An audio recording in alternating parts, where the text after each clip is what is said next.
बीडचे नवनिर्वाचित खासदार बजरंग सोनवणे दुसऱ्यांदा जरांगेंच्या भेटीला। जरांगेंच्या मागण्यांसाठी राज्यपालांनाही भेटणार असल्याची माहिती। पीक कर्ज नाकारणाऱ्या बँकांची शिवसैनिक घेणार शाळा। अंबादास दानवेंच्या नेतृत्वात जोरदार आंदोलनाचा इशारा।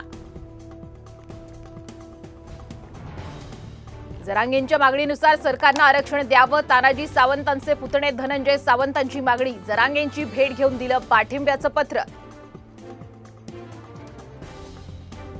नाशिक शिक्षक मतदारसंघातून 15 उमेदवारांची माघार। घेण्याच्या शेवटच्या दिवशी मोठ्या घडामोडी। नीटच्या परीक्षेत प्रचंड घोळ झाल्यानं परीक्षा रद्द करा। बुलढाणा परीक्षार्थींची प्रशासनाकडे मागणी। अमरावती जिल्हाधिकारी कार्यालयामध्ये सामूहिक आत्मदहनाचा इशारा देणारे पोलिसांच्या ताब्यात। दिव्यांगांना कर्ज नाकारणाऱ्या बँकेच्या व्यवस्थापकावर कारवाईची मागणी।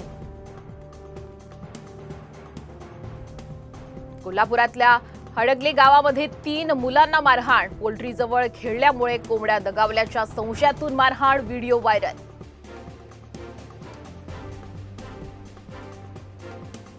मुलुंडच्या जुन्या म्हाडा कॉलनीमध्ये माकडांचा उच्छाद। घरातल्या वस्तूही माकड नेत असल्यानं रहिवाशी हैराण। पालिकेनं बंदोबस्त करण्याची मागणी।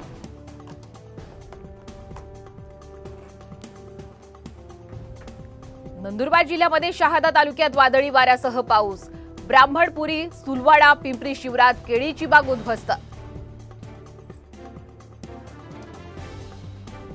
पिंपरी चिंचवडमधील दिघी पोलिसांकडून फोटो मॉर्फ करून खंडणी मागणाऱ्या 6 जणांना अटक। पश्चिम बंगालमध्ये जाऊन पोलिसांनी कॉल सेंटरही केलं उद्ध्वस्त। फेरीवाले हटवू शकत नाहीत, कंपन्या काय हटवणार? मनसे आमदार राजू पाटलांची सरकारवर जोरदार टीका। डोंबिवली आग प्रकरणी विधानसभेत आवाज उठवणार।